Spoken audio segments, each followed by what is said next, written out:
Project చెరువు కింద నీళ్లు తీసుకుంటే బంద్ చేసినాం, నీటి తీరువ రద్దు చేసినాం.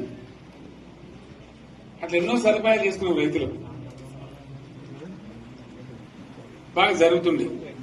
అప్పుడప్పుడు ఏమవుతుంది, కొన్ని దుష్ట దినాలు వస్తాయి, చెడు గడియలు వస్తాయి. మనోళ్ళు కూడా అలవోకగా ఓట్లేసారు. మీరు గొప్పలో మీరు మాణిగ్రహం గెలిపించారు. కొన్ని నియోజకవర్గాలలో అత్యాశకు పోయి నేను చెప్పిన కూడా అప్పుడు మంది మాటలు పట్టుకొని మారమానం పోతే మళ్ళా చివరికి ఇల్లు కాలిపోతారు.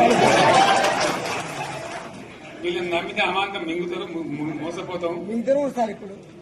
రైతు బంధుకు రామరామ అంటారు, దళిత బంధుకు జైబీం అంటారు. వీళ్ళు ముంచుతారా ఆయన చెప్పిన ఆయన వాడు తులం బంగారం ఇస్తా, నీకు ఏంటి, నీకు బంగారం వడ్డానం పెడతాను కానీ ఆయన నమ్మి ఏమో మీ సంగతితో చూద్దామని ఆయనతో వేశారు. వేసింది ఇరుకపోయారు, బాయిలో పడ్డారు, అయిపోయి ఉన్నాయి అన్ని వీకే. మళ్ళీ మొదటికి వచ్చానా కైలాసం ఆడలో పెద్ద పామింగినట్టు అయింది. మళ్ళీ అంతే కదా, ఆలోచన లేకుండా ఎటు పడితే అటు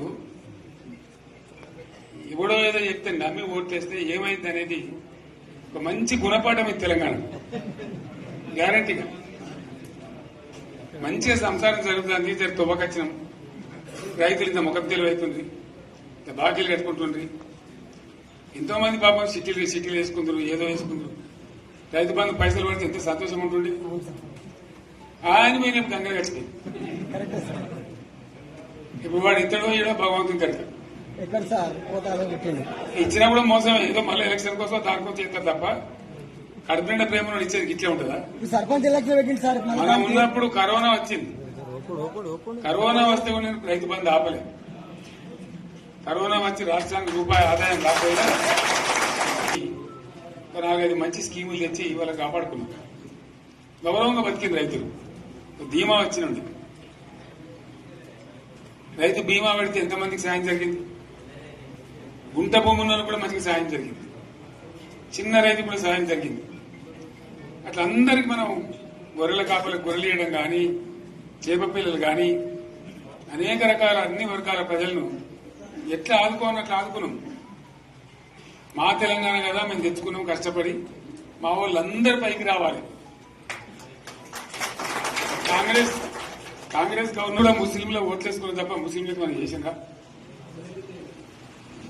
ఇమాం మౌసాలకి మన జీతం ఇచ్చిందా?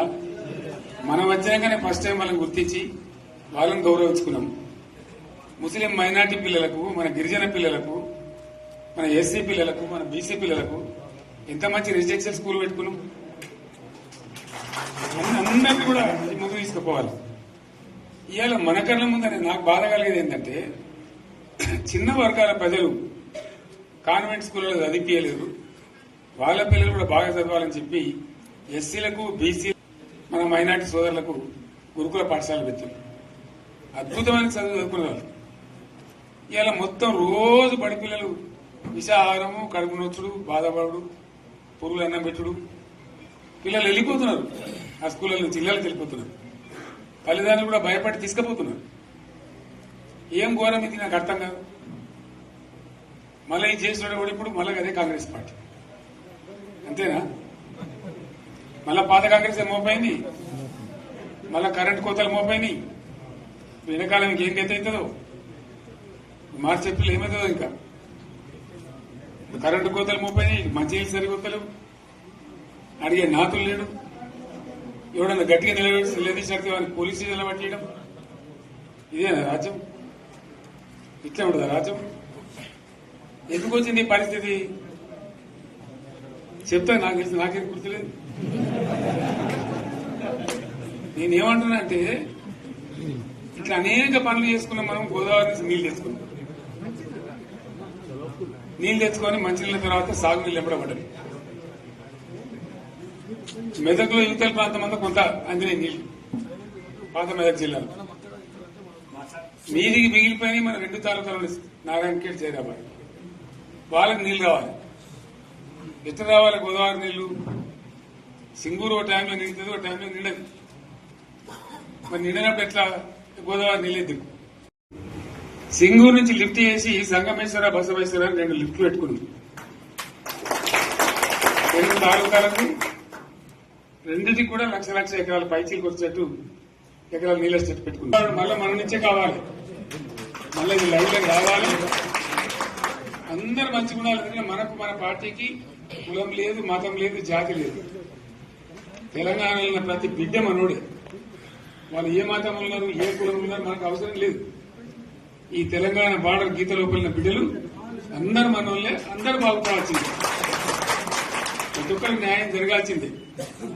ఆ న్యాయం జరిగి ఆ ఫలితాలు తెలంగాణకు వచ్చేదాకా ఇంకెవ్వడు కొట్టాడు, ఎవరితో కాదు. అది అబద్దాల పంచాంగం. మళ్ళా మనమే కొట్టాడాలి. అంతేనా?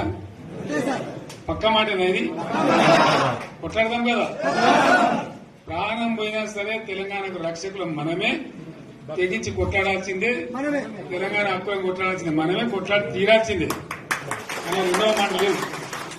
కాబట్టి దయచేసి అవసరమైన సందర్భంలో మీ జిల్లా నాయకులు పిలిపిస్తారు, రాష్ట్రం నుంచి నేను కూడా పిలిపిస్తాను.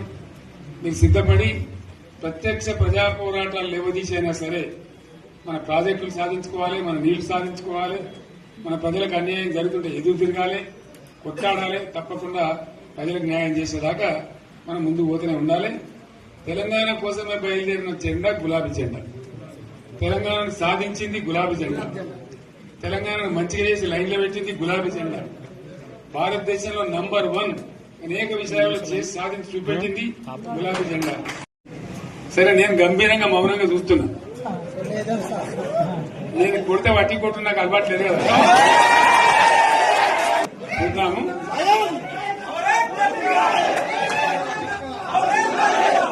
రోజులు కానీ అన్నట్టుగా నేను చూస్తా ఉన్నా. కానీ మనోళ్ళందరూ కూడా ప్రతిపాదిస్తున్న ఏంటంటే, 1 సంవత్సరం జరిగిపోయింది. సంగమేశ్వర ఆన్నే పన్నది, బసవేశ్వర ఆన్నే పన్నది, పాలమూరు ఉత్పత్తుల పథకం ఆన్నే పన్నది, కాళేశ్వరం అట్లే ఎండబెడుతున్నారు. ఇవన్నీ అన్యాయాలనే. కాబట్టి ఫిబ్రవరి నెలాఖరులో ఒక పెద్ద బహిరంగ సభ పెట్టాలి, ఇక్కడ కథ చూడాలి అని జరుగుతూ ఉంది. కాబట్టి మీరు కూడా పెద్ద ఎత్తున దయచేసి ఆ సభకు కదిలి రావాలి. చాలా దూరమే ఉండదు. ఆ రకంగా తెలంగాణ శక్తి ఏందో మరొకసారి చూపించి వీళ్ళ మెడలు వంచి ఇప్పుడు సాధించాలి. భవిష్యత్ కోసం కూడా కొట్టాడకు మనం సిద్ధంగా ఉండాలని తెలియజేసుకుంటూ, పరమేశ్వర్ గారికి అంతటి లోకమంత్రం ఇది. ₹1,00,00,000 భూమి ఇప్పుడు 50 లక్షల కట్టుకోలేదు.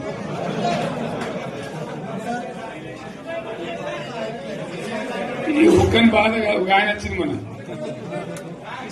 ఒక ఆయన ఒక 10 మంది వచ్చారు హైదరాబాద్కి. అందులోకి 2 ముస్లిం సోదరులు వచ్చారు. साहब सोप तवा हो गया, इफलासी मुफलासी बच्चे क्या दबे होगा.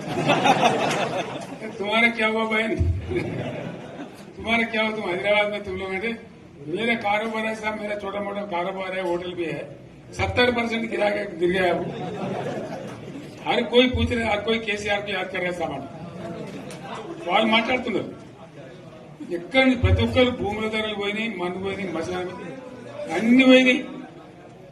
ఎంత మంచిగా 4 ఎకరాల రైతు నేను 4 కోట్ల ఆసామని అనుకుంటుండే.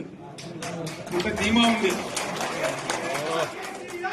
ఎంత బాగుంటే హైదరాబాద్ నుంచి అడిగితే కూడా వచ్చి మనం ఇయ్యకపోదాం భూములు, డిమాండ్ పెరగానే. అంత బ్రహ్మాండంగా మారుమూల ప్రాంతంలో కూడా 40 లక్షలు 50 లక్షలు ఎకరానికి ఉండే. అటువంటిది సగానికి సగం పడిపోయి మొత్తం నాశనం చేశారు. వీళ్ళు ఇట్లే వదిలిపెడితే ఇంకింత నాశనం అవుతుంది. కాబట్టి మనం కొట్లాడాల్సిందే.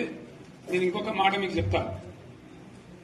ఎలక్షన్లలో నేను మస్తుగా చూస్తే 50 ఇళ్లలో పార్టీలు గెలితే ఓడితాయి.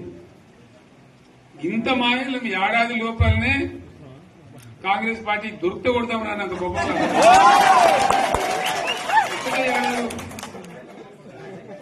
ఇంకా వాళ్ళ పొంద తెలివికి నిన్న వారి పార్టీడే మంది పెట్టలు అదేందో పోలింగ్ పెట్టిన వాడు చూసిరా మీరు? ఆ పోలింగ్ పెడితే 70% మనకు వచ్చింది, 30% మనకి. వాడు పెట్టింది మనం పెట్టింది కాదు. 75 ఈ పరిస్థితి. అదే నేను ఏమంటున్నా అంటే ఫామ్ హౌస్ అంటే ఈడ ఏముంటది, వారి ఉంటది, మక్కు ఉంటది, అల్లం ఉంటది. కాంగ్రెస్ వాళ్ళు ఎంత మంచి చేస్తే పారబడి తవ్వచ్చు కూడా లంగత దీన్ని ఫామ్ హౌస్ అని మనం బదనాం చేసి అంతే కదా. నేను ఏమంటున్నా అంటే అన్ని మప్పులు వీడిపోయినట్టు ప్రజలకు అన్ని తెలిసిపోతున్నాయి. మంచి ఏంది, చెడ్డ ఏంది, ఏం జరిగింది అన్ని ఇంకా ఘోరమైందని చెప్తున్నా. వీళ్ళ తెలియదక్కతనానికి ఏమైంది, నిన్న మొన్న రిపోర్ట్ వచ్చింది. Comptroller and auditor general of India అని కాగ్ అంటారు దాన్ని. కాగ్ రిపోర్ట్ వచ్చింది. పోయిన సంవత్సరం మన గవర్నమెంట్ లో వచ్చిన ఆదాయం కంటే 13,000 కోట్ల రూపాయల ఆదాయం తగ్గిపోయింది. ఇంకా మార్చి పోయేవారికల్లా ఇంకో 3-4 కోట్ల రూపాయలు అంటే 15,000 కోట్ల ఆదాయం పోతుంది. మన గవర్నమెంట్ ఉన్నప్పుడు ప్రతి ఏడాది 15,000 కోట్లు పెంచుకుంటూ పోయినాడు. చెప్పేసుకుంటూ పోయింది. ఏడాది 10 నుంచి 15,000 కోట్ల ఆదాయం పెరిగేది మన టైంలో. అంత జాగ్రత్తగా మనం వ్యవహారం చేస్తాం. ఇలా ఉల్టా 15,000 కోట్లు పడిపోయింది. ఇంకా వాడేమిస్తాడుగా, ఇంకో ఇస్తారా? ఇంకో 4-5 నెలలైతే జీతాలే కష్టమైంది. దొడ్డు అందరు పెండింగ్ పెట్టి రిటైర్ అయిన దొత్తలు పైసలు మీకు దొరుకుతారు కదా పేపర్లలో. సో ఆ విధంగా రాష్ట్ర ఆర్థిక పరిస్థితిని కూడా దివాలా తీయించారు. ఇవాళనేం కాదు, 100కు 100% ఇప్పటికే ప్రజల నిర్ణయానికి వచ్చారు. డెఫినెట్ గా రాబోయే గవర్నమెంట్ మనదే అని అనుమానం కూడా అవసరం లేదు.